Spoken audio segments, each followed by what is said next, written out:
ইলাহা ইল্লাল্লাহ মুহাম্মাদুর রাসূলুল্লাহ সাল্লাল্লাহু আলাইহি ওয়াসাল্লাম। সম্মানিত উপস্থিতি, বলতেছিলাম বেনামাজি তথা সালাত ত্যাগকারীর ভয়াবহ পরিণাম কয়টি? পাঁচটি। হলো একটি এখনো বাকি আছে, চারটি ইনশাআল্লাহ। যেহেতু আপনি আবদার করছেন, কমিটি পক্ষ অনুরোধ, আমি আরেকটা বলে শেষ করব, কারণ মেহমানকে বসিয়ে রেখে আলোচনা করা আমার কাছে আমি মনে করি একটা এক প্রকার বেয়াদবি।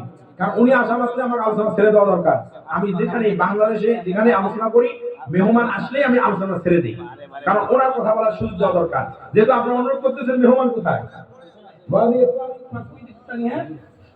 মুরব্বী বাবা, জি আমি 2 মিনিট 5 মিনিটের মধ্যে শেষ করতেছি। 2 নাম্বার, ভালো করে কান লাগা শুনেন। 2 নাম্বার, সালাত ত্যাগকারী বেনামাজির ভয়াবহ পরিণাম হলো কঠিন কিয়ামতের ময়দানে এরা হবে লাঞ্ছিত। কারণ এরা আল্লাহকে সিজদা দিতে পারবে, আল্লাহ বলবে সিজদা দে, এরা সিজদা দিতে পারবে। আল্লাহ রাব্বুল আলামিন বলেন, এই সালাত ত্যাগকারী তবে বেনামাজির ভয়াবহ পরিণাম হয় 5টি। তার মধ্যে 2 নম্বর হবে কিয়ামতের ময়দানে এরা হবে লাঞ্ছিত, এরা হবে অপমানিত, এরা হবে হেয় প্রতিপন্ন শিকার। তার মানে অপমান অপদস্থ করা হবে, কারণ কঠিন কিয়ামতের ময়দানে এরা আল্লাহকে সিজদা দিতে পারবে না।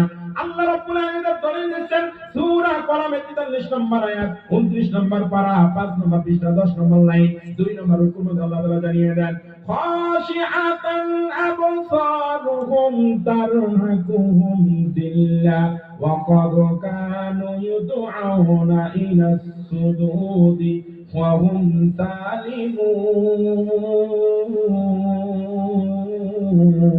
সালিমুন। আল্লাহ রাব্বুল আলামিন বলেন, খাশিআতান আবসারুহুম তারহাকুহুম দিল্লাহ, কঠিন কিয়ামতের ময়দানে বেনামাজি যারা হবে, যারা সালাত ত্যাগ করবে, যারা নামাজ আদায় করবে না, খাশিআতান আবসারুহুম, তাদের চক্ষুগুলো হবে নিম্নগামী, তার মানে মাথাটা হয়ে যাবে নিচু। আজকে আমাদের সমাজে যারা বিত্তবান মানুষ, সম্মানিত মানুষ, ওদের মাথাটা থাকে উঁচু। দেখবেন কোনো কারণে যদি অপমানিত হয়, লোক সমাজে অপমানিত হয়, সঙ্গে সঙ্গে যদি উঁচু মাথাটা নিচু হয়ে যায়। কথা বলেন ঠিক না ঠিক? আমার আল্লাহ বলে, খাশিআতান আবসারুহুম তারহাকুহুম দিল্লাহ, কঠিন কিয়ামতের ময়দানে বেনামাজিদেরকে এত অপমান করা হবে, এত বেইজ্জতি করা হবে, তাদের চক্ষুগুলো হবে নিম্নগামী, মাথাটা হয়ে যাবে নিচু। কেন কেন কেন কেন? ইউদআউনা ইলা সুজুদি, যখন তাদেরকে সিজদা দেওয়ার জন্য ডাকা হবে, তখন বলবো, বান্দা আমি আল্লাহ তাআলাকে সিজদা দাও, ও বান্দারে আমি আল্লাহ তাআলাকে রুকু দাও। ওয়া হুম সালিমুন, কঠিন কিয়ামতের ময়দানে তারা সিজদা দিতে পারবে না, কারণ আমার আল্লাহ তাআলা মির্জাদের হাতটা লোহার মতো শক্ত করে দিবে। বান্দা চাইলেও আর আল্লাহকে সিজদা দিতে পারবে না, আনতে পারবে না, কারণ বান্দা দুনিয়ার জমিনে মিথ্যা বলতে বলতে বলতে এত বদ অভ্যাস হয়ে গেছে। আল্লাহর সামনে দাঁড়িয়েও আল্লাহকে বলবে আমরা নামাজ পড়েছি, আল্লাহর সামনে দাঁড়িয়েও মিথ্যা বলবে। আমার আল্লাহ বলবে, বান্দারে প্র্যাকটিক্যাল দেখাও, তুমি যে দুনিয়ার জমিনে নামাজ পড়েছো একটু প্র্যাকটিক্যাল আমাকে পড়িয়ে দেখাও। তখন বান্দা সিজদা দেওয়ার জন্য হালতে যাবে, রুকু করার জন্য কোমরটা হালাতে যাবে, কিন্তু পারবে না। এই যে মাহফিলের আয়োজন করছেন, এই যে বিশাল বড় বড় খুঁটিগুলো গেছেন, বলেন তো এই খুঁটিটা কি কেউ এরকম করে ভাঁজ করতে পারবেন? হালাইতে পারবেন না, কারণ এই খুঁটিটা হলো শক্ত। আমার আল্লাহ তাআলা কঠিন কিয়ামতের ময়দানে মেরুদণ্ডের হাতটা এমন লোহার মতো শক্ত করে দিবে, আপনি চাইলেও আর হালিয়ে রুকু করতে পারবেন না, হেলে আল্লাহকে সিজদা করতে পারবেন না। আপনি যখন সিজদা করতে পারবেন না, তখন আপনি অপমানিত হবেন, অপদস্থ হবেন, আপনার মাথাটা নিচু হবে। এই জন্য আমার বন্ধুগণ, নামাজের হিসাব কিয়ামতের ময়দানে দিতে হবে। আল্লাহ রাসূল বলেছেন, আউয়ালু মা ইউহাসাবু বিহিল আবদু ইয়াওমাল কিয়ামাতি সালাত, কিয়ামতের ময়দানে প্রথম নামাজের হিসাব দিতে হবে। ও মুসলমান, কিন্তু আপনি আমি নামাজের তো হিসাবই করি নাই, আল্লাহর দরবারে কি হিসাব দেব? কথা বলেন, হিসাবই করি নাই। একটু আগে বললাম যে আলোচনা জীবনে কোনো আলেমের মুখে শোনেন নাই, জীবনে আপনারা এভাবে কল্পনাও করেন নাই, ক্যালকুলেশনও করেন নাই, আপনি আমি ভাবিও নাই। সেই কথা বলেই শেষ করে দিচ্ছি। বলবো বলে দিচ্ছি। আপনি আমি প্রতিটা দিন বাজারে যাই, আপনার আমার স্ত্রী আপনাকে টাকা দেয়, দিয়ে বলে, স্ত্রী বলে চাউল ডাউল তেল লবণ মরিচ পেঁয়াজ আলু এগুলো নিয়ে আসবেন। আপনি পকেটে হাত দিয়ে দেখেন, আপনার পকেটে 1000 টাকার নোট। আপনি বাজারে গেলেন, যাওয়ার পর বাজার খরচ করে আসার পর, খরচ করার পর আপনার বেঁচে গেছে মাত্র 50 টাকা। তাহলে খরচ হয়েছে কয় টাকা? 950 টাকা। আপনি বাজার থেকে আসলেন, স্ত্রী ডাক দিয়ে বললো, প্রাণের স্বামী যা যা আনতে বলেছি এনেছো? হ্যাঁ এনেছি। কি কি এনেছো? এই এনেছি। টাকা ছিল 1000, খরচ হয়েছে 950, মাত্র ঠিক আছে 50 টাকা। আপনি আমি এটা হিসাব করলাম, চাকরি করেন, ব্যবসা করেন, মাস শেষ হলে বেতন পান 20,000, 30,000, 50,000 টাকা পান। আপনি এই টাকা আনার পর হিসাব করেন, ক্যালকুলেটর করেন, বাড়ি ভাড়া দিতে হবে 5,000 টাকা, ছেলেমেয়ের লেখাপড়া খরচ দিতে হবে 5,000 টাকা, বিদ্যুৎ বিল দিতে হবে, পানির বিল দিতে হবে, এটা দিতে হবে, ঋণ আছে এগুলো দিতে হবে 5,000 টাকা। এমন করে প্রত্যেকটা দিন আপনি হিসাব করেন, সব শেষে যায় আয় কত আর ব্যয় কত। এটা আপনি আমি হিসাব করি কি করি না? করি। কিন্তু আমার নবী যে বললেন আউয়ালু মা ইউহাসাবু বিহিল আবদু ইয়াউমাল কিয়ামাতিস সালাত, কিয়ামতের ময়দানে নামাজের হিসাব প্রথম নেওয়া হবে। আপনি আমি তো একটা দিনও নামাজের হিসাব করি নাই, কেমনে আল্লাহর দরবারে নামাজের হিসাব দেব? নামাজের হিসাব করেছেন? নামাজ হিসাব করেছেন? হুজুর নামাজের হিসাব আবার কেমন? আমি আপনাকে 1 বছর হিসাব হাতে কলমে ধরে দিয়ে রাখছি। 1 বছরের হিসাব ভালো করে কান লাগান। 1 বছরের হিসাব আপনাকে আমি হাতে কলমে ধরিয়ে দিচ্ছি। এই যে আমার বাবাজি পাশে আমার দাঁড়িয়ে আছে, বাবাজির বয়স মনে করেন 70 হবে, আপনাদের বয়স 50, কারো বয়স 30, কারো বছর 20, কারো বছর উঠতি বয়সে আনাইতে যুবক 50, 60, 70, 30, 40 বছরের যুবক।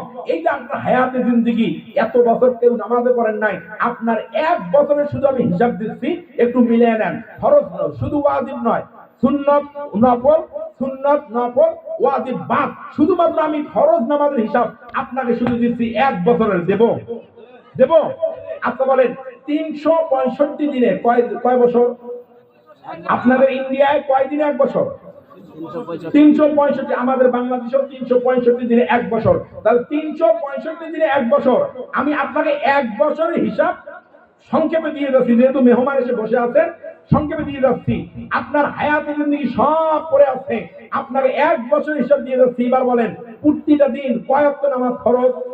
5 ওয়াক্ত। ফজর, একটু বলেন, ফজর, জোহর, আসর, মাগরিব, ইশা। আচ্ছা বলেন ফজরের সুন্নত বাদ, জোহরের সুন্নত বাদ, আসরের সুন্নত বাদ, মাগরিবের ফরজের পর সুন্নত বাদ, ইশার ফরজের পর সুন্নত বাদ, সুন্নত নফল সব বাদ। এবার বলেন ফজরের নামাজের ফরজ নামাজ কয় রাকাত? জোহরের নামাজের ফরজ নামাজ কয় রাকাত? আসরের কয় রাকাত? মাগরিবের কয় রাকাত? এবার ইশার কয় রাকাত? 4 রাকাত। এবার 1 বছরে আপনার হিসাব আমি মিলিয়ে দিয়ে যাচ্ছি। আপনি কখনো এ ওয়াজ কোন আলেমের মুখে শোনেনও নাই, আপনিও নিজে কখনো হিসাব করেন নাই। আমি হিসাবটা দিচ্ছি, ভালো করে কান লাগান। 365 দিনে হয় 1 বছর। তাহলে ফজরের নামাজ কয় রাকাত? আমাদের কয় রাকাত? ও মুসলমান ভালো করে কান লাগা শোনেন। 365 দিনে হয় 1 বছর, আর ফজরের নামাজ হলো মাত্র 2 রাকাত ফরজ। এবার 365 দিয়ে 2 দিয়ে গুণ দেন, ইনটু দেন, তার মানে গুণন করেন। 365 গুণন 2, অ্যানসার আসবে 730 রাকাত নামাজ। তার মানে আপনার আমার হায়াতে জিন্দেগি সব পড়ে আছে 1 বছরে। শুধু আপনি আমি ফজরের নামাজ মিস করে দিই 730 রাকাত নামাজ।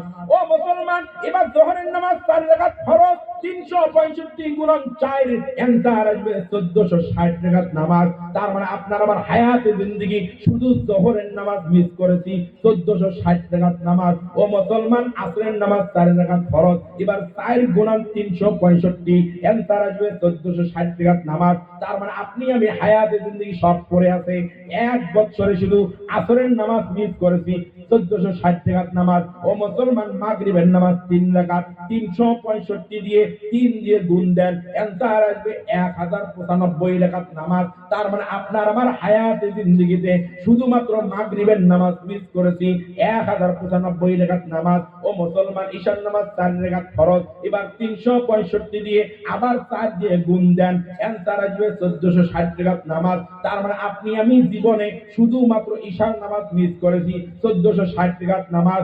ও মুসলমান, এবার ফজর, জোহর, আসর, মাগরিব, ঈশা, ফজরের নামাজ 730, জোহরের নামাজ 1460, আসরের নামাজ 1460, মাগরিবের নামাজ 1095 রাকাত, ঈশার নামাজ 1460 রাকাত নামাজ।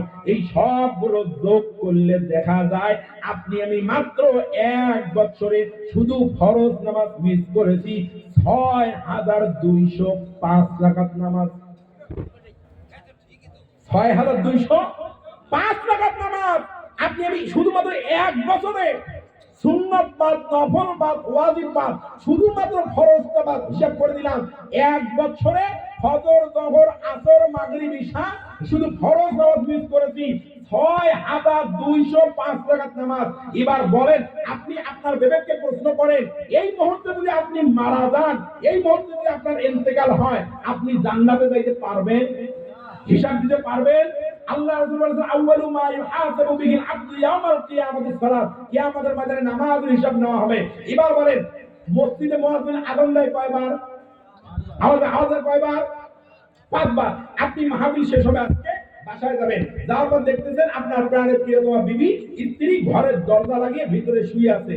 আপনি যা ডাকবেন, সুইটির মা, বিউটির মা, ও আব্দুল রহিমের মা, ও আব্দুল খালেকের মা, দরজা খোলো, আমি এসেছি। আপনার ডাক শোনার পর স্ত্রী দরজা খুললো না।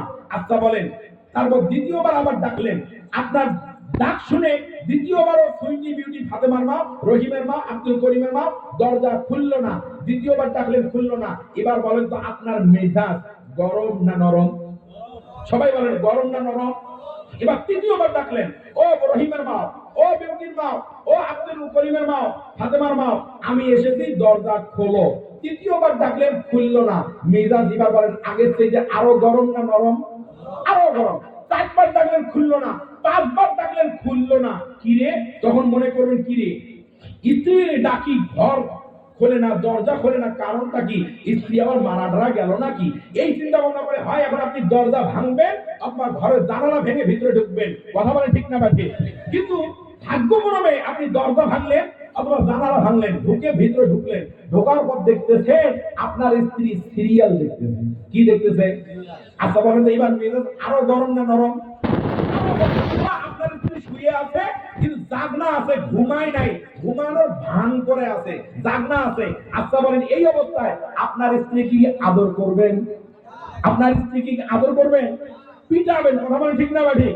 যে ব্যাকল, আমি 1 বার 2 বার 3 বার 4 বার 5 বার ডাকলাম, তুমি জাগনা থাকা সত্ত্বেও কেন আমার ডাকে সাড়া দিলে না? কেন দরজা খুললে না?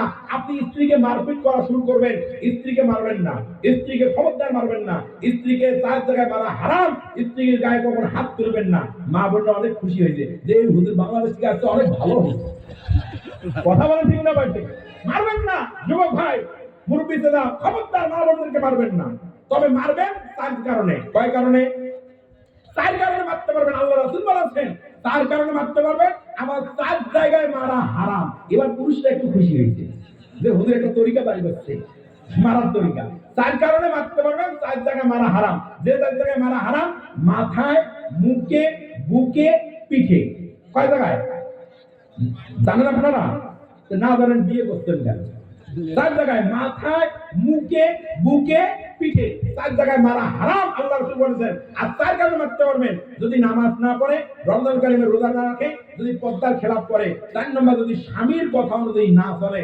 4 জায়গায় 4 কারণে মারতে পারবেন। তবে মারার জন্য ওই যে গরুর হাল দেওয়া লাঠি, কোমরের বেল্ট এগুলো নয়। আল্লাহ রাসূল বলেছেন সুন্নতি মাইল, ওই মেসওয়াক আছে না, মেসওয়াক যেটা বিরাস আমরা বলি, এখন তো মেসওয়াক নাই, বিরাস, এই 1 বিঘত পরিমাণ লাঠি দিয়ে আপনার স্ত্রীকে বিদ্ধ আঘাত করতে পারবেন। সুন্নতি মাইরের সিস্টেম আমার দিকে দেখেন, মা বোনরা পর্দা দেখা গেলে দেখেন, এরকম করে মারবেন। নামাজ পড়ে নাই, রোজা করে নাই, আপনার কথা শোনে নাই, কথা করে নাই, মারবেন এইভাবে।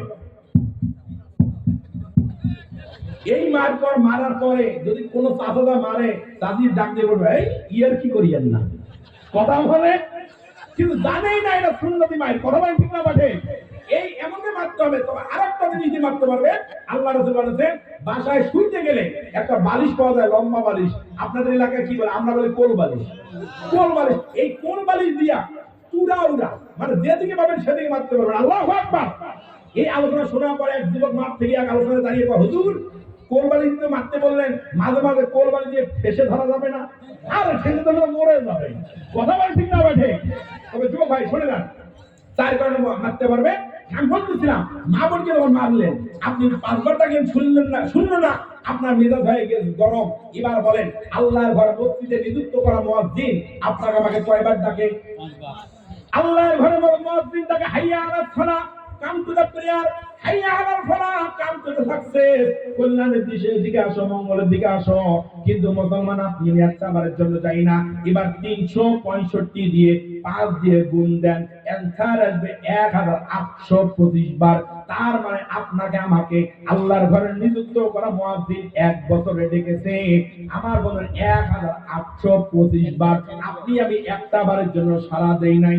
এখন বলেন আমার আল্লাহ আপনার প্রতি গরম না নরম? আল্লাহ যদি গরম হয় জান্নাত না জাহান্নাম? আল্লাহ আমাদেরকে বোঝার তৌফিক দান করুন, বলেন আল্লাহুম্মা আমিন। বেনামাজি ভাই বোনের পরিণাম কয়টি হলো? কয়টি বাকি থাকলো? 3টি। যদি কখনো আপনাদের এলাকা আসার সুযোগ হয় ইনশাআল্লাহ বাকি আলোচনা করার চেষ্টা করব। আমার অসমাপ্ত আলোচনা আমি এখানে শেষ করলাম। ওয়া আখিরু দাওয়ানা আলহামদুলিল্লাহি রাব্বিল আলামিন। আসসালামু আলাইকুম।